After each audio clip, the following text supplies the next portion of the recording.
साथियों, स्वागत है आपका self study classes with Sumit Jain YouTube channel में। दोस्तों, हिंदी साहित्य की निरंतर अपनी सीरीज चल रही है जिसमें ट्रिक के माध्यम से हम बहुत सारे प्रश्नों का, रचनाओं को याद करने का प्रयास करते हैं। सुबह रोज 9:30 बजे 9:30 पर आपको हिंदी साहित्य का ट्रिकी वीडियो मिलता है, तो देखना ना भूलें। सभी लोग देखें, वीडियो को लाइक करें और शेयर करें। अगर आप नेट एग्जाम की तैयारी कर रहे हैं, जेआरएफ, पीजीटी, आरपीएससी या फिर जहां पर हिंदी साहित्य पूछा जाता है, पंजाब मास्टर कार्ड, उसके लिए वीडियो बहुत ही महत्वपूर्ण है। ठीक है, तो स्टार्ट करते हैं। दोस्तों, आपसे निवेदन करूंगा कि वीडियो को लाइक करें, चैनल को सब्सक्राइब कर लें और बेल आइकन को दबाकर ऑल पर क्लिक जरूर करें। ठीक है, स्टार्ट करते हैं दोस्तों आज का ये वीडियो। दोस्तों, आपका जो पहला प्रश्न है आज का कि कामायनी की रचनाकार कौन है। अब आपको बताना है, 4 सेकंड आपको दिए जाते हैं। कामायनी की रचनाकार आपको बताना है। तब तक मैं आपको बता दूं दोस्तों कि आप किसी भी प्रकार की कामना करने कहाँ जाते हो। कहाँ जाते हो कामना करने? शंकर जी के पास जाते हो, बोलते हो भगवान मेरी कामना, मेरी मनोकामना क्या कर देना, पूर्ण कर देना, मुझे एग्जाम पास करवा देना। कामना करने जाते हो ना, तो कामना से होगा कामायनी, और कामना करने जाते हो शंकर जी के पास, तो कामायनी जो महाकाव्य होगा वो किसका होगा? किसका होगा? जयशंकर प्रसाद, यानी कि जो विकल्प नंबर 1 है वो आपका बिल्कुल सही हो जाएगा। और जयशंकर प्रसाद छायावाद के प्रवर्तक माने जाते हैं, आपको पता है। ठीक है, याद रख लेना, है ना। और दोस्तों, ये जो कामायनी है ये इनका महाकाव्य है, और इसमें कितने सर्ग हैं? तो इसमें 15 सर्ग माने जाते हैं। ठीक है, ये चीज भी आपको याद रखना है। कामायनी में कितने सर्ग हैं? 15 सर्ग हैं। ठीक है, अगला क्वेश्चन देखते हैं। तुलसीदास किसकी रचना है? दोस्तों, अभी तक आपने नाम सुना होगा तुलसीदास, है ना। कभी सुन लिया आपने कवि का नाम, लेकिन अब रचना का नाम भी तुलसीदास। क्या बात है। तो जल्दी से आपको बताना है ये रचना किसकी है। और आपको पता है दोस्तों कि जो तुलसीदास कवि हुए हैं वो क्या थे? हिंदी साहित्य में सूर्य के समान थे, क्योंकि इन्होंने ऐसा महाकाव्य दिया है जिसने पूरे हिंदी साहित्य को क्या कर दिया? भक्तिमय बना दिया, है ना। भक्ति काल को तो स्वर्ण युग कहलवाई दिया है। और जो तुलसीदास हैं वो क्या थे? सूर्य के समान थे। तो तुलसीदास रचना किसकी होगी? सूर्यकांत त्रिपाठी निराला की। ठीक है, निराला की होगी, यानी विकल्प नंबर जो बी है वो आपका बिल्कुल सही हो जाएगा, बी नंबर। अगला बताना है दोस्तों, नीला चांद किसकी रचना है? नीला चांद किसकी रचना है? तो आपका बिल्कुल सही आंसर क्या हो जाएगा? आपको पता है कि शंकर जी जो होते हैं, शिव जी जो होते हैं, उनके सिर पर यहाँ पर देखो क्या है? चांद है, चांद। और चांद कैसा है? नीला चांद। किसके? किसके मस्तिष्क पर है? शिव के। तो नीला चांद रचना किसकी होगी? किसकी होगी? शिव प्रसाद से है, यानी कि जो आपका विकल्प नंबर आ है वो बिल्कुल सही हो जाएगा। अब कभी भी आपसे पूछा जाएगा, आप कभी नहीं बोलेंगे नीला चांद किसकी रचना, आपसे पूछा जाएगा बोले नीला चांद तो शिव जी के मस्तिष्क पर, यानी कि शिव प्रसाद से है। ठीक है, अगला बताना है, राग दरबारी की रचनाकार कौन है? राग दरबारी, जी हाँ दोस्तों, राग दरबारी बताना है। आप क्या बोलते हो कि दरबार में तो मेरा लाल बैठा है, दरबार में मेरा लाल बैठा है, तो राग दरबारी किसकी रचना होगी? श्री लाल की होगी कि रामचंद्र शुक्ल की होगी? आपने देख लिया ना कि दरबार में कौन बैठा है? लाल बैठा है, तो श्री लाल शुक्ल, यानी कि जो आपका विकल्प नंबर 1 है वो बिल्कुल सही हो जाएगा, 1 नंबर। ठीक है, अगला क्वेश्चन देखते हैं दोस्तों, प्रिय प्रवास की रचनाकार कौन है? आप अपना टेस्ट भी करते जाएं और ट्रिक से याद भी होता जाएगा। अब एक चीज बताना दोस्तों कि आपको सबसे प्रिय क्या है? क्या है प्रिय? अयोध्या। अयोध्या आपके लिए बहुत सबसे प्रिय है, क्योंकि राम की जन्मभूमि है अयोध्या, आपके लिए प्रिय है। ठीक है कि नहीं है? कमेंट में बता देना। सभी को प्रिय है, तो प्रिय प्रवास किसकी होगी? अयोध्या से उपाध्याय हरिऔध की। ठीक है, तो याद रख लेना, प्रिय क्या है? अयोध्या। तो प्रिय प्रवास खड़ी बोली का प्रथम महाकाव्य माना जाता है ना। प्रिय प्रवास और अयोध्या से उपाध्याय हरिऔध का है, और हरिऔध द्विवेदी युग के कवि माने जाते हैं। तो ये चीज भी आपको याद रखनी है। कितनी नाव में कितनी बार की रचनाकार कौन है? कितनी नाव में कितनी बार? अब आपसे कहा जाए कि आप कितनी नाव में कितनी बार बैठे, तो बोले सर अज्ञेय, पता नहीं मुझे, बहुत बार बैठे। अज्ञेय है, क्या है? अज्ञेय है, अज्ञात है ना। तो कितनी नाव में कितनी बार? अज्ञेय। कितनी नाव में कितनी बार? अज्ञेय। तो विकल्प नंबर जो आ है वो बिल्कुल सही हो जाएगा। ठीक है, प्रयोगवाद के श्रेष्ठ कवि माने जाते हैं दोस्तों अज्ञेय जी। ठीक है, नेक्स्ट बताना है आपको अशोक के फूल किसकी रचना है। 4 विकल्प हैं, अशोक के फूल बताना है। और मैं आपको बता दूं कि 2 सेकंड में आप अपने उत्तर का चयन कर लेना। और जो अशोक के फूल है दोस्तों, चित्र में भी आप देख रहे हैं कि अशोक एक फूल फूलेगा कि 1000, अशोक में कितने फूल होंगे? एक फूल होगा कि 1000 फूल होंगे? तो आपने सही बताया कि सर 1000 फूल होंगे। तो अशोक के फूल रचना किसकी हो जाएगी? किसकी होगी? 1000 फूल होंगे तो हजारी प्रसाद द्विवेदी, यानी कि जो विकल्प नंबर आपका आ है वो बिल्कुल सही हो जाएगा। ठीक है, अब अगला बताना है दोस्तों जूही की कली रचनाकार कौन है? जूही की कली के रचनाकार, ये दोस्तों प्रथम छंद मुक्त रचना मानी जाती है। ठीक है, और जब जूही की कली है, जूही की कली है, तो ये कली कैसी होगी? निराली ही होगी, है ना। निराली ही कली होगी, छंद मुक्त रचना है। और ये जूही की कली निराला जी की रचना, क्योंकि ये कली कैसी है? निराली, तो निराला जी की रचना है। आ नंबर आपका बिल्कुल सही होगा। ठीक है, ये क्रांतिकारी कवि कहे जाते हैं दोस्तों। छायावाद के 4 आधार स्तंभों में प्रमुख स्थान रखते हैं निराला जी। सूर्यकांत त्रिपाठी निराला, तुलसीदास, इनकी रचना हम पढ़ चुके हैं पहले। नदी के दीप रचना किसकी बताना है दोस्तों? हमने पढ़ा था पहले कि कितनी नाव में कितनी बार, आपने बताया सर अज्ञेय। अब मैं पूछ रहा हूं आपसे कि नदी में कितने दीप होते हैं? नदी में कितने दीप होंगे? तब भी आप बोलोगे सर मुझे नहीं पता, अज्ञेय, है ना। अज्ञेय, तो नदी के दीप रचना किसकी होगी? अज्ञेय। ठीक है, अज्ञेय याद रखना। अज्ञेय को सिर्फ अज्ञेय से करना है, ज्ञात नहीं, है ना। एक आती है इनकी रचना कोठरी की बात, कोठरी की बात अज्ञेय। तो नदी के दीप अज्ञेय, यानी आ नंबर आपका बिल्कुल सही होगा। नेक्स्ट है माटी की मूर्तें किसकी रचना है दोस्तों? माटी की मूर्तें आपने देखा होगा दोस्तों कि वृक्षों के नीचे माटी की मूर्तें रखी रहती हैं, उसकी हम पूजन करते हैं। रखी रहती कि नहीं? वृक्ष के नीचे माटी की मूर्तें रखी हैं, उसकी पूजन करते हैं। तो माटी की मूर्तें जो रचना है वो किसकी हो जाएगी? किसकी होगी? वृक्ष के नीचे रखी हैं, तो राम वृक्ष बेनीपुरी, यानी कि जो आपका आ नंबर है वो बिल्कुल सही होगा। आ नंबर, ठीक है, वृक्ष के नीचे माटी की मूर्तें रखी हैं, तो माटी की मूर्तें राम वृक्ष बेनीपुरी। निशा निमंत्रण की रचनाकार कौन है दोस्तों? निशा निमंत्रण बताना है। 4 विकल्प हैं और 4 का उत्तर आपका क्या हो जाएगा? जल्दी बताना। निशा मतलब आपकी होती है क्या? रात्रि, शाम के समय आप क्या करोगे? क्या करोगे? बच्चों का निमंत्रण आपको करना है, बच्चन का निमंत्रण कर लो। बोले शाम के समय, निशा के समय बच्चन का निमंत्रण कर लो, बच्चों का निमंत्रण कर लो। तो निशा निमंत्रण के रचनाकार कौन होंगे? हरिवंश राय बच्चन। हरिवंश राय बच्चन, यानी कि जो 1 नंबर है वो आपका बिल्कुल सही हो जाएगा। ठीक है, आ नंबर।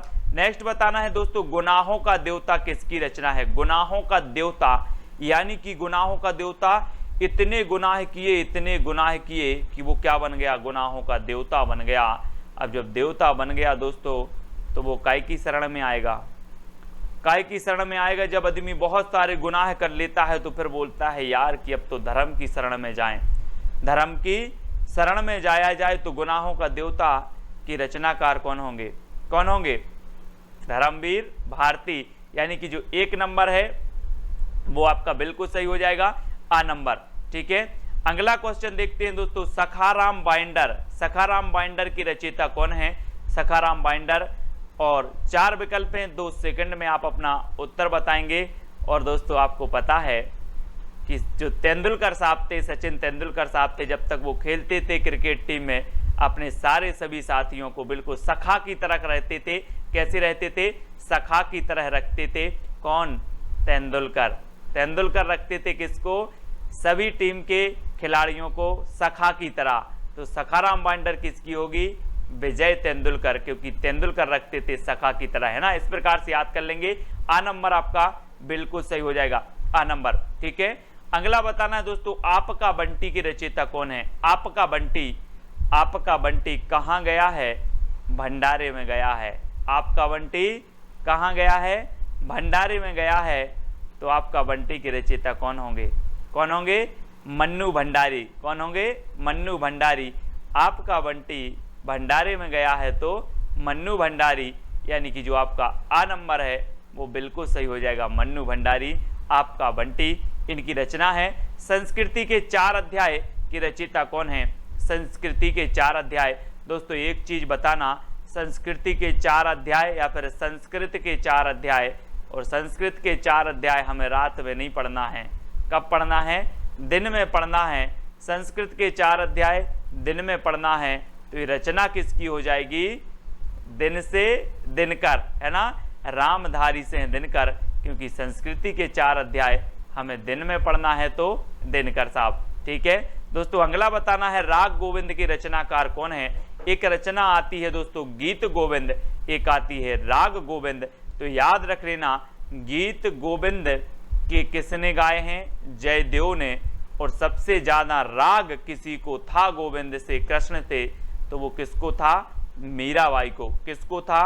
राग था किसको? मीराबाई को। ये यहाँ कंफ्यूज होते हैं सभी लोग, है ना। राग था मीराबाई को, है ना, और गीत गाए हैं किसने? जयदेव ने। तो जयदेव की कौन सी थी? गीत गोविंद। गीत गोविंद जयदेव की थी और राग गोविंद जो रचना है वो मीराबाई की है। ठीक है, तो याद रख लेना, क्योंकि मीराबाई को राग था कृष्ण से सबसे ज्यादा, तो राग याद रख लेना, राग से मीराबाई। ठीक है, अगला बताना है दोस्तों सेवा सदन की रचयिता कौन है? सेवा सदन। अब एक चीज बताना दोस्तों, आप जिससे ज्यादा प्रेम करते हो उसी की सेवा करोगे, है ना, कि नहीं करोगे? आप जिससे प्रेम करते हो सेवा भी उसी से करोगे, सेवा भी उसी की करोगे। चाहे आपके मम्मी से प्रेम करते हो, पापा से करते हो, समाज में जिससे भी आप करते हो उसकी आप सेवा जरूर करोगे। क्या करोगे? सेवा करोगे। ये सेवा सदन उपन्यास है। सेवा सदन, कर्म भूमि, गबन गोदान, है ना, निर्मला, ये सारी की सारी रचनाएं, है ना, किसकी हैं? प्रेमचंद जी के उपन्यास हैं। इनको याद रखेंगे। प्रेमचंद जी आ नंबर बिल्कुल सही हो जाएगा। अब आपको बताना है सबा सिर गेहूं कहानी किसकी है? सबा सिर गेहूं दोस्तों, अगर आप किसी से प्रेम से मांगोगे कि सबा सिर गेहूं दे दो, तो आपको सवा सिर गेहूं मिल जाएंगे। लड़कर झगड़कर मांगोगे तो सवा सिर गेहूं नहीं मिलेंगे। इसलिए प्रेम से मांगना कि सवा सिर गेहूं दे दो तो मिल जाएंगे। तो सवा सिर गेहूं का कैसे मांगना है? प्रेम से मांगना है। तो सवा सिर गेहूं कहानी किसकी होगी? प्रेमचंद, यानी कि जो विकल्प नंबर आपका आ है वो बिल्कुल सही हो जाएगा, प्रेमचंद जी की हो जाएगी। नेक्स्ट है दोस्तों वैदेही वनवास। वैदेही वनवास ये किसकी रचना है? हमने पढ़ा था दोस्तों कि श्रीलाल शुक्ल की जो रचना थी वो कौन सी थी? राग दरबारी श्रीलाल शुक्ल की थी। अब वैदेही वनवास तो किसको हुआ था वनवास? अयोध्या के राजा राम को क्या हुआ था? वनवास हुआ था। तो वैदेही वनवास किसकी रचना होगी? अब वनवास तो आ रहा है, सीधा है कि वनवास हुआ था अयोध्या के राजा राम को, तो वैदेही वनवास किसकी रचना होगी? अयोध्या से उपाध्याय हरिऔध की। द्विवेदी युग के श्रेष्ठ कवि हैं दोस्तों प्रिय प्रवास। इनका एक महाकाव्य है, वो भी खड़ी बोली का है, और हिंदी का खड़ी बोली का प्रथम महाकाव्य है प्रिय प्रवास हरिऔध जी का। याद रखेंगे महावीर प्रसाद द्विवेदी के नाम पर द्विवेदी जी का द्विवेदी युग का नाम पड़ा था, तो ये भी याद रखना है। ठीक है, भीष्म साहिनी की एक रचना है दोस्तों तमस, याद रख लेना, भीष्म साहिनी की एक रचना तमस है। सुमित्रा नंदन पंत, इनकी अगर बात करें दोस्तों तो ये छायावाद के आधार स्तंभों में से एक माने जाते हैं सुमित्रा नंदन पंत जी। अगला बताना है चित्रलेखा किसकी रचना है? चित्रलेखा जल्दी से बताना है दोस्तों। जब आप पढ़ाई करते हो और आप पुस्तक लेते हो, आप रजिस्टर लेते हो, नोट्स बनाते हो, तो सबसे पहले पृष्ठ पर किसका चित्र होना चाहिए? भगवती का। किसका? भगवती का। बोले हमने चित्र का लेखा किया है पहले पृष्ठ पर, तो किसका होना चाहिए? भगवती का। तो चित्रलेखा रचना किसकी हो जाएगी? भगवती चरण वर्मा। भगवती चरण वर्मा, क्योंकि चित्र होना चाहिए भगवती का, तो चित्रलेखा भगवती चरण वर्मा, और विकल्प नंबर जो आ है वो आपका बिल्कुल सही हो जाएगा। ठीक है, तो इस प्रकार से हमें याद करना है दोस्तों, है ना। हमें रचनाएं याद नहीं होती, मुझे पता है बहुत सारे लोग बोलते हैं सर रचनाएं याद नहीं होती हैं।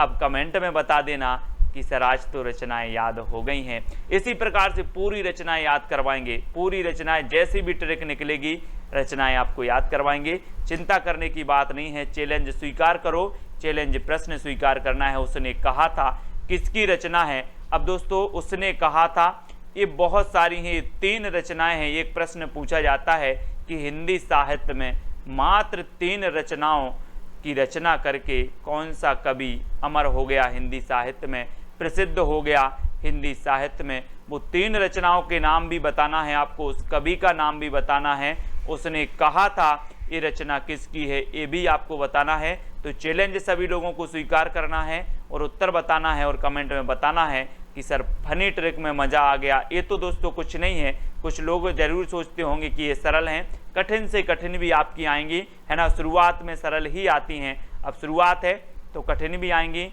सारी की सारी रचनाएं आएंगी। ये सीरीज निरंतर चलेगी आपकी ट्रिक की वीडियो की। तो आपको नेक्स्ट पिछले वीडियो का आपका प्रश्न है हिंदी का प्रथम महाकाव्य कौन सा है, तो हिंदी का प्रथम महाकाव्य मैं आपको बता देता हूं, है ना, क्योंकि पिछले चैलेंज में मैंने आपसे पूछा था। और पृथ्वीराज रासो ये हिंदी का प्रथम महाकाव्य है दोस्तों, और पृथ्वी का उपग्रह है चंद्रमा। तो पृथ्वीराज रासो के जो कवि हो जाएंगे वो कौन हो जाएंगे? चंद्र बरदाई, इसलिए चंद्र बरदाई को हिंदी का प्रथम महाकवि भी माना जाता है। तो सभी लोग याद रखेंगे। इसी प्रकार से सारी की सारी चीजें, पंक्तियां भी आपको याद करवाएंगे, है ना, आपको क्रमबद्ध कवि भी याद करवाएंगे, चिंता न करें, आपको पंक्तियां याद करवाएंगे, आपको पात्र याद करवाएंगे, सब कुछ याद करवाएंगे, याद होंगी, फनी ट्रिक से होंगी दोस्तों। सिर्फ बने रहना है, वीडियो को लाइक करना है, चैनल को सब्सक्राइब कर लेना, बेल आइकन को दबाना, ग्रुप से जुड़ना है तो 9098609291 ये हिंदी साहित्य का ग्रुप के लिए आपको नंबर दिया है। टेलीग्राम ग्रुप से तो आपको जुड़ना ही है। टेलीग्राम में आपको टेलीग्राम ऐप डाउनलोड करना है, उसमें सर्च करना है IAS स्टडी ट्रैक और ज्वाइन हो जाना है। ठीक है, वीडियो को सभी लाइक करेंगे, वीडियो को शेयर भी करना है। वीडियो कैसा लगा कमेंट में जरूर बताया करो। और आज के वीडियो के लिए बस इतना ही, और सबसे अच्छी ट्रिक आपको कौन सी लगी ये भी आपको बताना है। जय हिंद,